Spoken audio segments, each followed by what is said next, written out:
Dunyoda chiroyli joylar juda ko'p. Ammo ularning hammasini ham borib ko'rishga vaqt va imkoniyatingiz yetarli bo'lmasligi mumkin.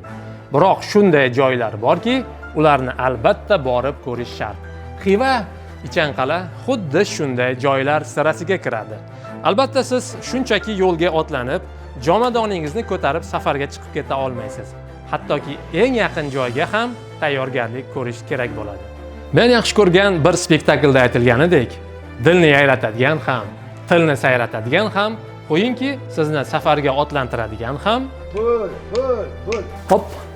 Hamyonda yetarli pulingiz bo'lsa, istalgan joyga safarga otlanishingiz mumkin. Xarajatlar qanchaga tushishini bilish esa tayyorgarlikning yarmi deganidir.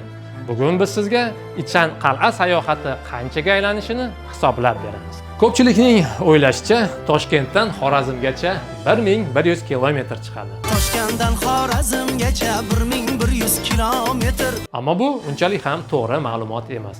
Hamma faktlarni ham qo'shiqqa qarab tekshirib bo'lmaydi. Aslini olganda, poytaxtdan Xivagacha bo'lgan masofa 1000 kilometr ham chiqmaydi. Biroq bu masofa ham baribir avtomobilda safarga chiqish uchun ancha uzoqlik qiladi. Shunday ekan, Toshkentdan Xivaga borish uchun poyezd yoki samolyotdan foydalangan yaxshiroq. Poyezd bu masofani 14 soatdan ziyodroq vaqt davomida bosib o'tadi, ammo narxi shunga yarasha arzonroq. O'rtacha 250 mingdan 650 minggacha. Uzoq yo'l yurishni yoqtirmaydiganlar esa samolyotda Urganch sari parvoz qilishlari mumkin. Faqat aviatsiya ishqibozlari Xivaga emas, Urganchga uchadilar. U yoqdan esa 30 daqiqada taksida Xivaga yetib olishlari mumkin.